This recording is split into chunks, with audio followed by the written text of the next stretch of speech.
Well, good morning, everyone. Thanks for joining us. Sorry for the slight delay with a couple of technical issues, but my name is Richard Amon.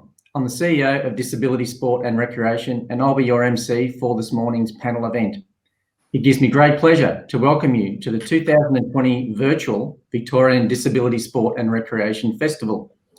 Welcome also to the panel members who will be part of this morning's opening ceremony, including Elise Richards, who is a DSR member, Dr. Sandro Di Meo, CEO of Vic Health, and the Honourable Ros Spence, Minister for Multicultural Affairs, Community Sport and Youth. Although we are meeting virtually, I would like to acknowledge and pay respect to the traditional custodians of the land in which we are all gathering from all across Victoria, and pay my respect to elders past and present. Our vision is for a Victoria where all people with disability can choose and access any sport or recreation opportunity that they want to engage with. For over 57 years, we've worked to provide better choice, better access and better participation in sport and recreation for people with disability. We're very proud this is the 11th year that we have presented this event that promotes and celebrates active lifestyles for people of all abilities. After a tough year for so many, the festival is more important than ever as we look forward to a brighter 2021. This year's event builds on the wonderful celebrations last week on International Day of People with Disability, where we hosted the Victorian Disability Sport and Recreation Awards, recognising outstanding achievements in our sector. Many of the sports and activities featured in the awards are included in this year's festival. Every year we look forward to and love what the festival provides. Even in this year's virtual version, being held today and tomorrow, it still offers Victorians with and without disability the opportunity to explore and experience accessible and inclusive sport and recreation through information sharing and a number of hands-on activities that you can try, no matter where you are. So why is this festival so important? Well, Vic Health, a key supporter of this event, have previously identified that people with disability are 40% less likely to be active, missing out on all the physical and mental health benefits that an active lifestyle provides.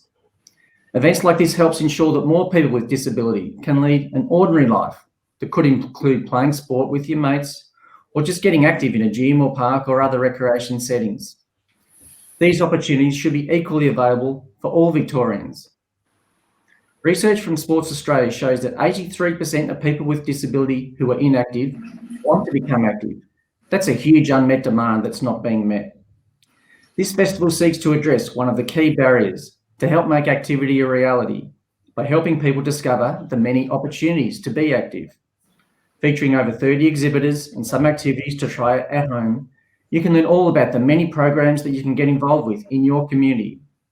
In fact, in last year's festival, over 48% of attendees said they'd found a new sport or recreation activity to be involved with. Being hosted in the virtual setting this year, we're pleased to welcome people from all over Victoria and from around the world who would normally be able to gather when we meet in Melbourne. As part of our new strategy, we're building a new movement for change to help make activity a reality for many of Victorians with disability who are currently missing out. We invite everyone to join our 3,500 members on this important cause. It's free to join and you're all welcome, including people with disability, parents, carers, health professionals, sporting officials, or anyone from the community who believes in this important social change. See www.dsr.org.au for more details on how to join us. It now gives me great pleasure to introduce a message from the Honourable Ros Spence, Minister for Community Sport. On behalf of the Victorian Government, I'm delighted to welcome you all to the 2020 Victorian Disability Sport and Recreation Festival. Today's festival is all about shaking off the cobwebs and getting back into the sport and recreation activities that Victorians love, albeit in a virtual setting. There's a range of online activities to try out, and the festival provides a chance to acknowledge our clubs, associations and organisations like Disability Sport and Recreation Victoria for keeping sport going during a difficult year.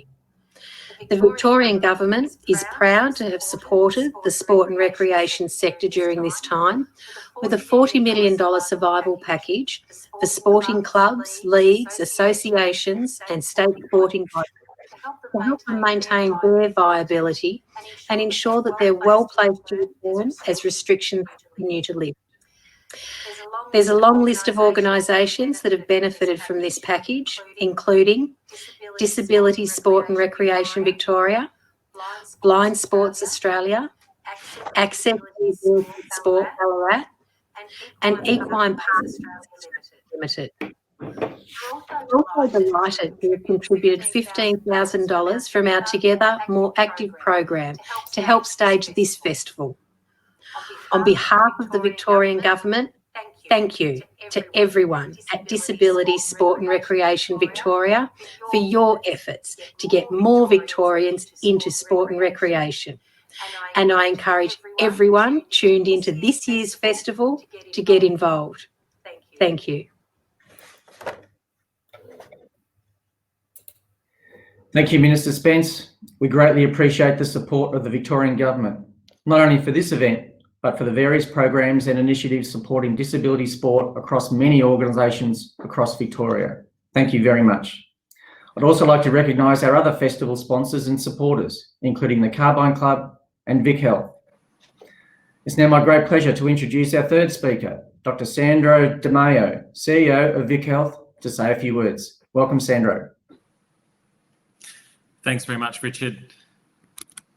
I'd just like to start by acknowledging the traditional custodians of the land that I'm on today, the Wurundjeri people of the Kulin Nation and their elders past, present and emerging.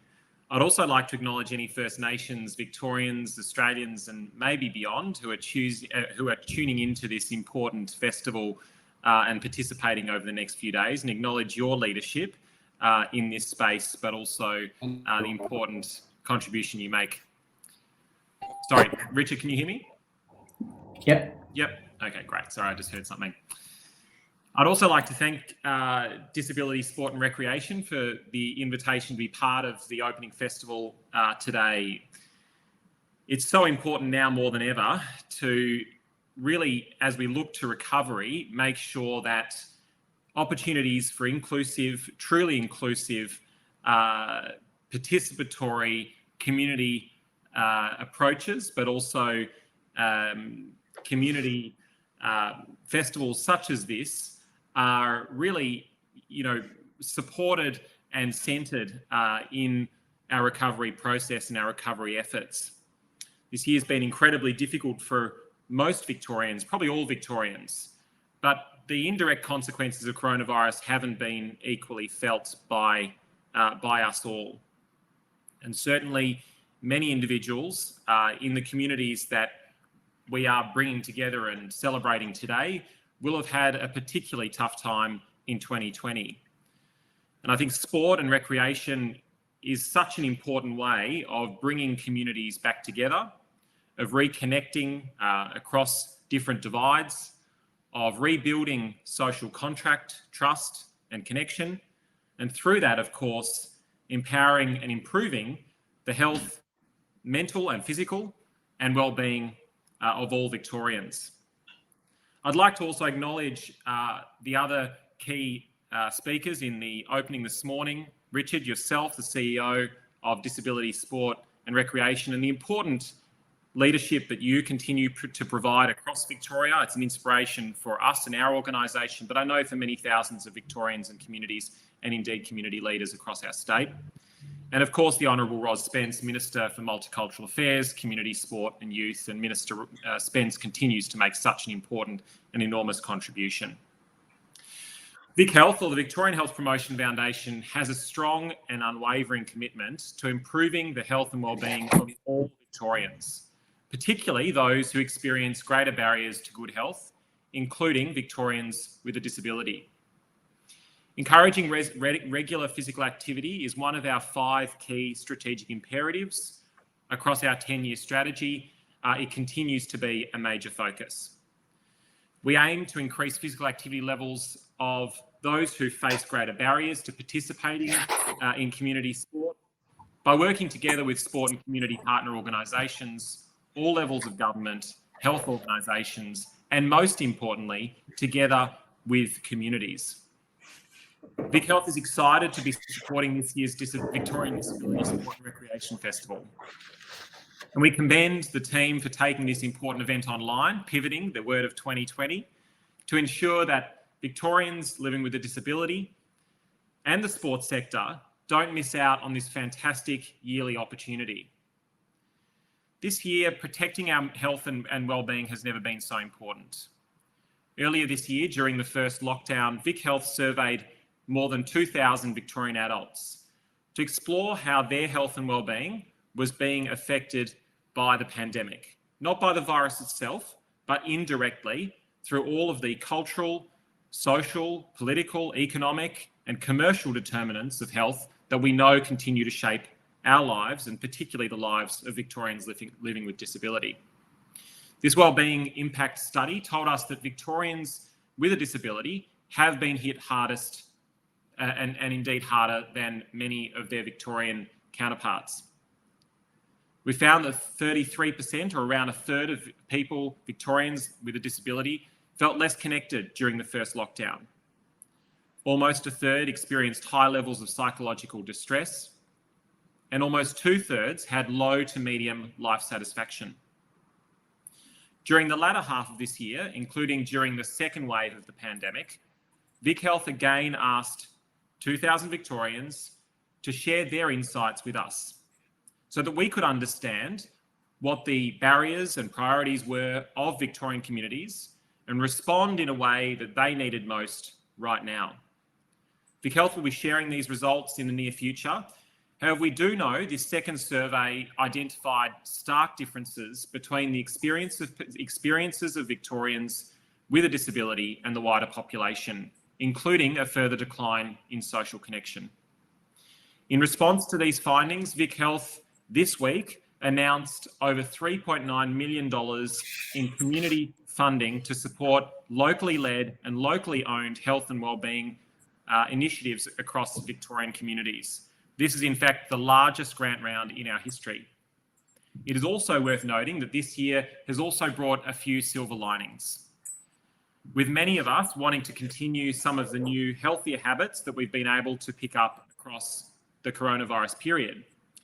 This includes 1 in 2 Victorians wanting to reconnect and re-participate in community, cultural, sporting activities once they recommence, 25% wanting to continue to exercise in a way that they've actually increased across the lockdown.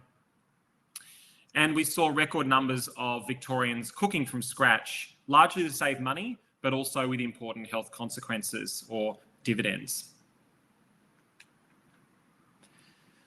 Now more than ever, events though like this are crucial for Victorians to reconnect with their community and reconnect with sport. That is why Vic Health is so proud to once again today support the incredible work of this organisation and this community. I'd again like to acknowledge the disability, sport and recreation sector, the organisation, and all of you today here for the important work and contribution you continue to make to the health and wellbeing of all Victorians. It is a privilege for Vic Health to be able to support your important work, and we hope that you enjoy the festival over the next few days. Thank you. Terrific. Well, thank you very much for those comments, Sandro. We're very proud to be working closely with an organisation such as yours. We share your passion for health and for making a difference in society, particularly for those areas of disadvantage that need a bit of a helping hand. And we congratulate Vic Health for supporting us and supporting a number of organisations and being agile in this difficult year that it has been. We've worked closely with you on a number of projects, and we're very proud to be working with you, and it's been great to be able to have you join us today, providing some wonderful insights about the research you've been able to undertake that's really giving us all a sense about the work that we need to do and really to make sure that we can create a better 2021 and onwards for all of the Victorian community. So thank you very much, Sandro. All right, it now gives me my great pleasure to introduce our last speaker, if we can overcome some technical issues. Her name is Elise Richards. Elise is an 18-year-old junior member of DSR. She's attended a number of our camps, and she was willing to share her story about her journey with sport and why being physically active is important for people with disability. I'd like to cross over to you, Elise. Let's see if we can hear you and hear your story. Thank you so much, Richard. Yeah, so I had a bit of an interesting journey, and a very special one too. I was diagnosed with an autoimmune disorder, lupus, at age 12, and then I had spinal cord now, unfortunately, a paraplegic.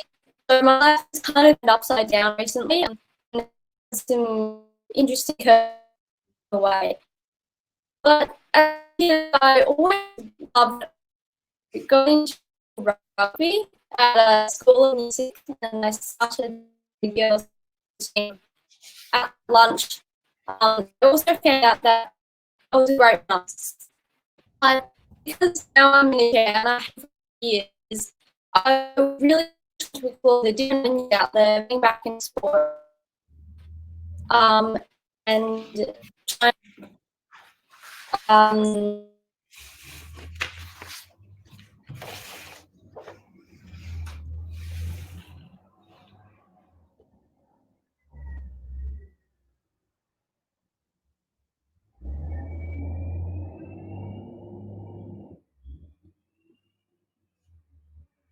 All right. It looks like we're having some technical issues with Elise. I can just give you a bit of an insight about Elise. Elise, unfortunately, we're having some technical issues with her internet connection, but I can tell you a little bit about her story. She was diagnosed with lupus at about the age of 12, and through a result of that illness, she experienced some injury to her spinal cord and ended up becoming a paraplegic. Having previously experienced sport through our camps, she was able to experience life with a disability of actually engaging in sporting activities.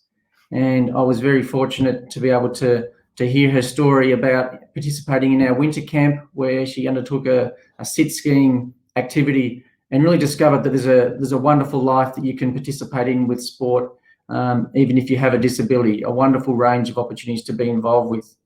She found that some of her comments were, after having been involved with that camp, that she was bouncing off the walls with excitement. It really changed her life to really discover that there was a wonderful world out for her around being active once you have a disability. Some of her comments were that her life changed, doors have opened, and from meeting new people and having more social connections, she's really discovered that there's a wonderful, positive future for her, regardless of having a disability. So I think Elise has provided a wonderful story, a wonderful message about all of us, that we can discover new activities for us to get involved with, no matter what our circumstances, and really try to live our best life possible, leading our lives to reach our potential, to reach our aspirations that we have for our own individuals, to live a complete life and to have better health and better involvement with their community, but with their individual physical and mental health.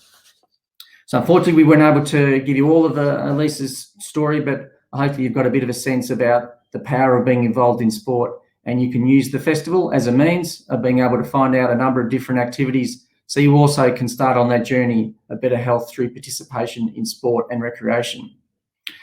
So I'd like to conclude now this morning's panel, this introduction to the Victorian Disability Sport and Recreation Festival. I hope you enjoy the new format and get involved as much as you can, and we hope you can enjoy the festival and have a great time getting involved and finding out new activities to get involved in sport and recreation for people with disability. Thank you for joining us.